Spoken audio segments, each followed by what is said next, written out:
benvinguts tots. Anem a explicar avui les oracions compostes, o si més no, una part de les oracions compostes, que serien les oracions juxtaposades i les oracions coordinades.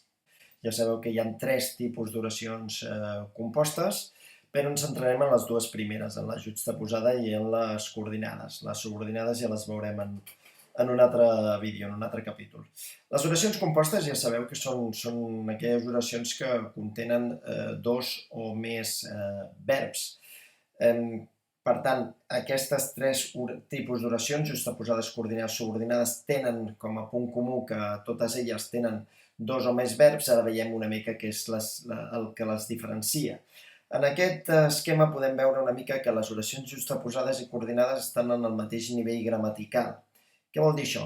Doncs vol dir que aquesta oració número 1, que té un verb o una perífrasi verbal, i aquesta oració 2, que també té un verb o una perífrasi verbal, podrien funcionar de forma independent, de manera que podria ser una oració simple i aquesta també podria ser una oració simple. Es converteixen en una oració composta en el moment que a través d'un signe de puntuació s'uneixen. Aquest signe de puntuació pot ser una coma, un punt i coma, dos punts. El mateix passa amb les coordinades. Fixeu-vos, l'esquema és idèntic, estan en el mateix nivell gramatical. Què vol dir? Que les dues oracions per si soles tenen sentit. Les dues oracions podrien ser dues oracions simples, el que passa és que es converteix en una de composta a través d'un nexe que les uneix i les converteix en compostes. A diferència de les juxtaposades, això no és un signe de puntuació, sinó que és normalment una conjunció, un nexe coordinant.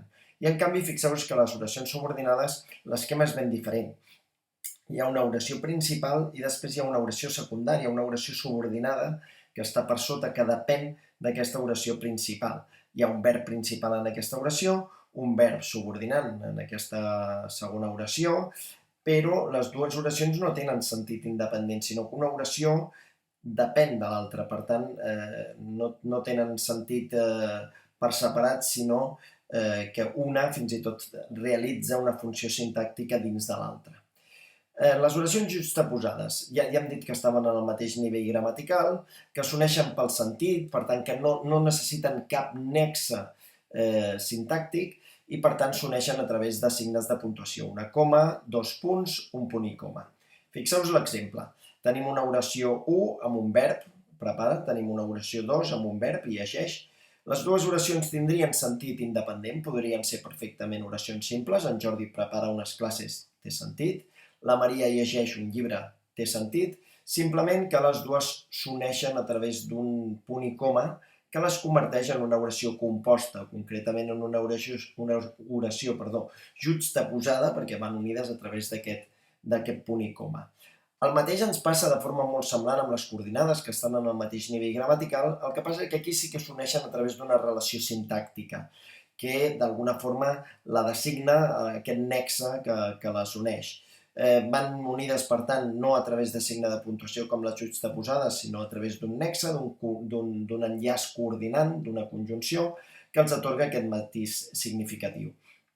De totes maneres, ens passaria una mica com amb les juxtaposades. Tenim una oració 1 que té sentit independent, pots anar a l'Egen aquesta nit, té sentit, pots anar a la discoteca aquesta nit, torna a les 3, té sentit, però fixeu-vos, pots anar a l'Egen aquesta nit, però torna a les 3, l'estem convertint en una oració composta, concretament coordinant, en aquest cas una coordinada adversativa, perquè està indicant una mena d'oposició o restricció a aquesta oració 1. Anem a veure quins són tots aquests tipus de coordinades que hi poden haver, que seran coordinades que les marcarà una mica el tipus de nexe, és a dir, el que expressa o el que significa el tipus de nexe que les uneix o que les enllaça.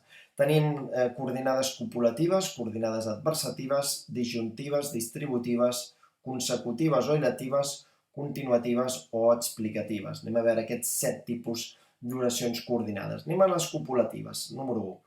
Les copulatives indiquen una unió, una suma, enllacen una amb l'altra a través d'aquesta unió i té bàsicament dos nexes, i o ni. Fixeu-vos, en Jordi prepara una classe, la Maria llegeix un llibre, les dues oracions tenen sentit independent, però les convertim en una oració composta i en una oració coordinada a través d'aquest nexe i, que el que fa és sumar. Per tant, les converteix en una coordinada copulativa. No van trobar el llibre, el van buscar mai més, no el van buscar mai més. Fixeu-vos, no van trobar el llibre ni el van buscar mai més. I seria, evidentment, per unes oracions coordinades copulatives afirmatives i el ni s'utilitza per oracions negatives. Aquest ioni converteix, per tant, aquesta oració en una coordinada, les enllaça, les coordina de forma copulativa.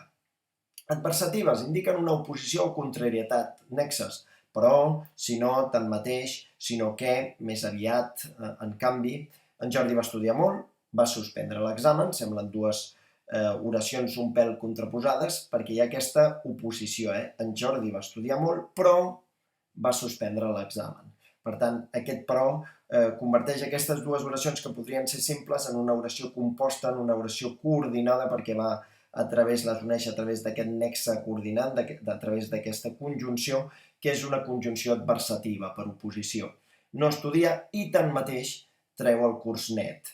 Per tant, també una oposició, tot i que no estudia, treu el curs net. Fixeu-vos que aquest és un dels dubtes més habituals dels alumnes a vegades.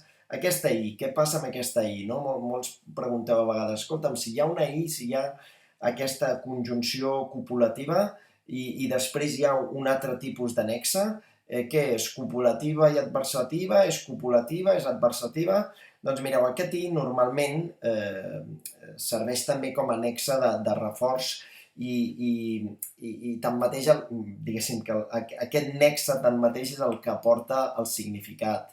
Per tant, aquesta I simplement és de reforç d'aquest nexe i l'oració coordinada és una oració coordinada adversativa, quan hi hagi un I i un altre nexe, normalment preval l'altre nexe, que és el que aporta la força sintàctica, la força de significat. Coordinades disjuntives indiquen una opció entre temes, nexes més típics, o B, bàsicament aquests dos. Vens al cinema o et quedes a casa, per tant, aquesta opció entre aquestes dues opcions, entre aquests dos temes, pagareu en efectiu o bé pagareu en targeta. Aquests nexes enllacen aquestes dues oracions de forma disjuntiva.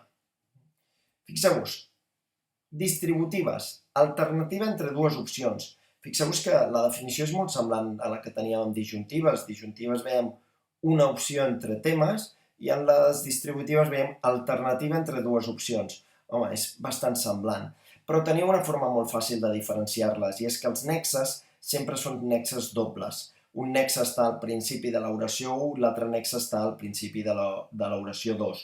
Moltes vegades són el mateix nexe, ara, o bé, sigui, i d'altres sí que canvien entre això i allò altre, l'una, això, l'altre feia això altre, aquí tenim un altre dels repetits, ni això ni allò altre, no solament volia això, sinó que a més, tal. Indiquen una alternativa entre dues opcions, però són nexes que sempre són dobles, Ni estudia ni deixa estudiar. Fixeu-vos que si n'hi hagués només un de ni, seria una oració coordinada copulativa, però a l'haver-hi dos es converteix en una coordinada distributiva. El mateix ens passaria amb o bé. Si n'hi hagués un, seria una coordinada disjuntiva, però a l'haver-hi dos es converteix en una distribució d'opcions, en una oració coordinada distributiva. Ara va com la seda, ara es torna a espatllar aquest aparell. Aquest nen ara riu, ara plora. Doncs serien coordinades distributives. Coordinades consecutives o hilatives, la mateixa paraula ja ho diu, indiquen conseqüència respecte a l'oració anterior. Les veureu també molt sovint com a coordinades hilatives amb L geminada. Els nexes més típics, doncs, així, per tant, en conseqüència, són nexes que surten molt. T'havíem avisat, per tant, no et queixis. Fixeu-vos que les dues oracions tenen sentit propi, t'havíem avisat, no et queixis ara, però es converteixen en una oració composta a través d'aquest nexe, per tant, que és un nexe consecutiu, un nexe hilatiu, una conjunció hilativa. T'havíem avisat i, per tant, en conseqüència, no et queixis. Fixeu-vos que ens passa una mica com abans. Podem posar una I de reforç, però l'oració no és copulativa, continua sent consecutiva o hilativa si jo dic t'havíem avisat i, per tant, no tindries dret a queixar-te. Has estudiat? Doncs vés-hi tranquil·la. Aquesta és la conseqüència, has d'anar tranquil·la ja que d'alguna forma has estudiat, per tant seria una coordinada ilativa o consecutiva, aquests són els nexes més típics. Tindríem la penúltima, les coordinades continuatives, indiquen, com molt bé el nom indica, doncs una continuació, la segona oració no deixa de ser un afegit d'informació, una continuació del que es deia en la primera, i els nexes més típics són així mateix, encara més, a més, a més a més. Fixeu-vos, fa fred, posa l'aire condicionat, fa fred i a més, posa l'aire condicionat. Fixeu-vos que també té una i, però el que preval és aquest nexe. A més, en la sota exactament igual. Torna tardíssim i encara en planta cara, i a sobre en planta cara. És la continuació de l'oració anterior. El que fa és afegir una informació nova, continuant amb la informació anterior. I les explicatives, les darreres, que veurem, indiquen un aclariment, una explicació. És a dir, que en el fons la segona oració està dient el mateix que la primera amb d'altres paraules. Hi ha aquest aclariment respecte a la primera oració. Nexes més típics, és a dir, o sigui, això és, en d'altres paraules. Per exemple, ha aprovat quart d'ESO, és a dir, ja té el títol de secundària. Ha suspès els exàmens, o sigui, haurà d'estudiar durant l'estiu. És a dir, que la segona part de l'oració el que fa és un aclariment respecte a la primera una explicació. És a dir, o sigui, això és, en d'altres paraules, serien nexes que enllaçarien les dues oracions convertint-les en coordinades explicatives. I això seria tot. Ens faltaria per veure les oracions subordinades, que també formen part d'aquestes oracions compostes, però les veurem en un altre vídeo. Segurament per la seva complexitat les oracions subordinades ens suposaran un esforç afegit més que no pas les oracions juxtaposades o coordinades, que són més senzilles d'entendre. I això és tot, espero que us hagi quedat prou clar i si voleu continuar amb les oracions compostes, en un altre vídeo expliquem les subordinades. Gràcies i que tingueu un bon dia.